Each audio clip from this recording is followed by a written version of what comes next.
Hello, everybody. Welcome back to Story Time.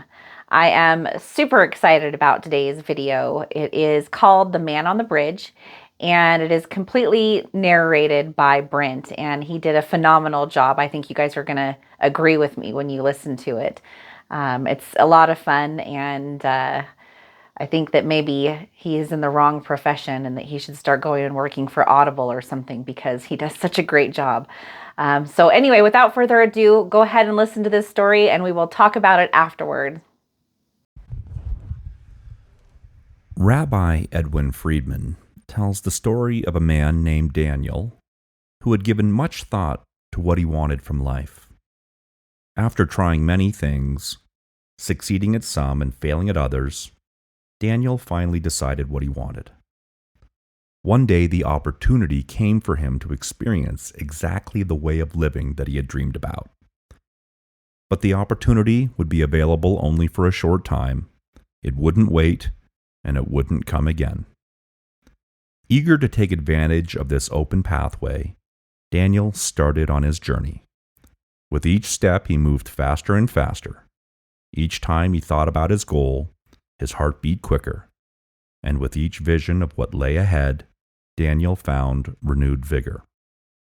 As he hurried along, Daniel came to a bridge that crossed through the middle of a town.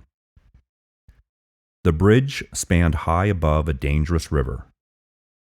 After starting across the bridge, Daniel noticed someone coming at him from the opposite direction. The stranger seemed to be coming toward him as though to greet him. As the stranger grew closer, Daniel could discern that they didn't know each other, but yet they looked amazingly similar. They were even dressed alike. The only difference was that the stranger had a rope wrapped many times around his waist. If stretched out, the rope would reach a length of perhaps 30 feet. The stranger began to unwrap the rope as he walked. Just as the two men were about to meet, the stranger said, "Pardon me, would you be so kind as to hold the end of the rope for me?" Daniel agreed without a thought. He just reached out and took the rope. "Thank you. 2 hands now, and remember, hold tight." At that point, the stranger jumped off the bridge. Daniel felt an abrupt pull from the now extended rope. He automatically held tight, and he was almost dragged over the side of the bridge. "Hey! What are you trying to do?" "Just hold tight." This is ridiculous, Daniel thought. He began trying to haul the other man in, yet it was just beyond his strength to bring the stranger back to safety. Again, Daniel yelled over the edge. "Why did you do this?" "Just remember, if you let go, I'll be lost." "But I can't pull you up." "Well, I'm your responsibility now." "I didn't ask for it." "Well, if you let go, I'm lost." Daniel began to look around for help, but no one was within sight. He began to think about his predicament. Here he was, eagerly pursuing a unique life opportunity, and now he was being sidetracked for who knows how long. Maybe he could tie the rope somewhere, he thought. Daniel examined the bridge carefully, but there was no way to get rid of his newfound burden. So again, he yelled over the edge. "What do you want?" "Just your help." "How can I help? I can't pull you in. There's no place to tie the rope while I find someone else who could help you." "Just keep hanging on. That'll be enough." Fearing that his arms could not hold out much longer, Daniel tied the rope around his waist and then continued the conversation. "Why did you do this? Don't you see what you've done? What possible purpose could you have in mind?" "Just remember, my life is in your hands." Now Daniel was perplexed. He reasoned within himself. If I let go, all my life I'll know that I let this stranger die. If I stay, I risk losing my momentum towards my own long-sought-after salvation. Either way, this will haunt me forever. As time went by, still no one came.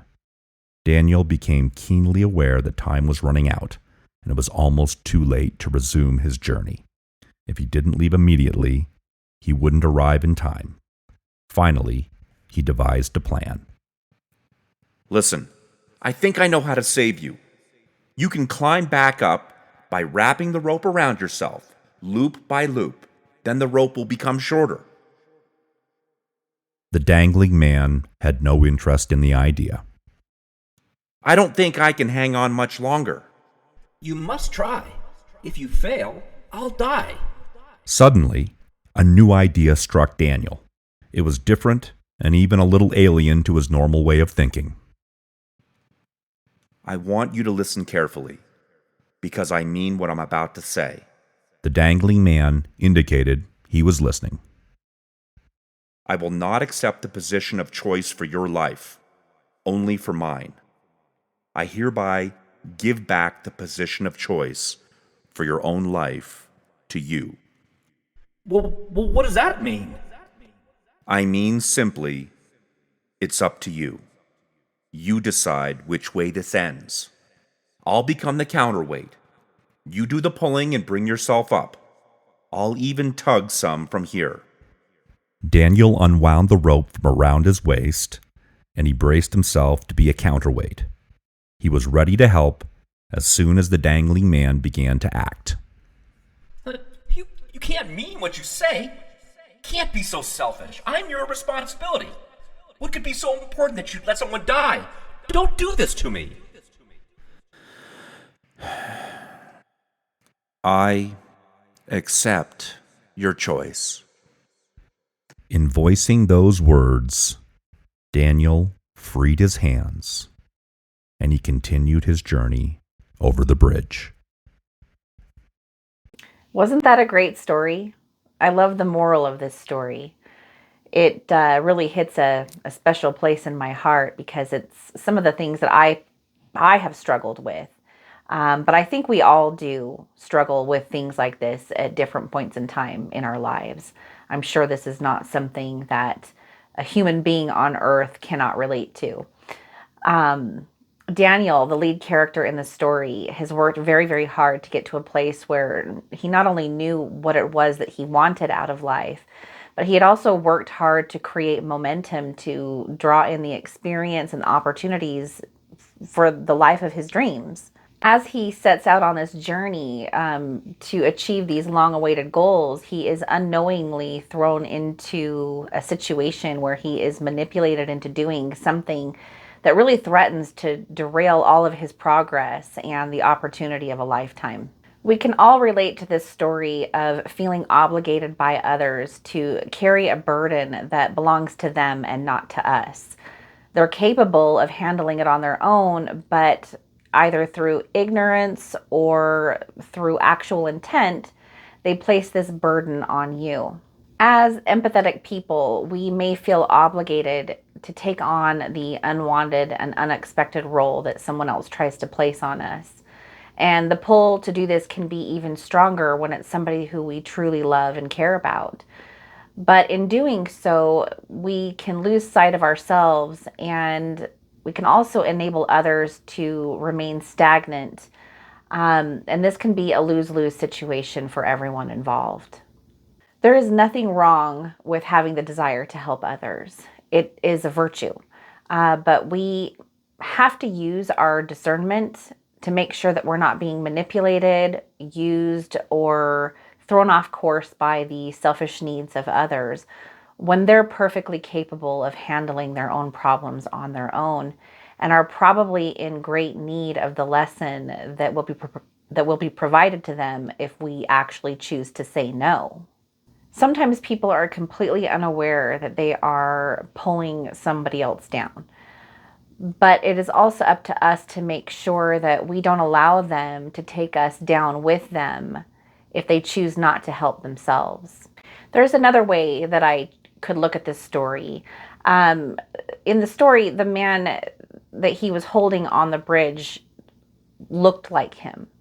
I took this to mean that it can also be our own subconscious patterns that are burdening us and pulling us down because we're unwilling to let them go.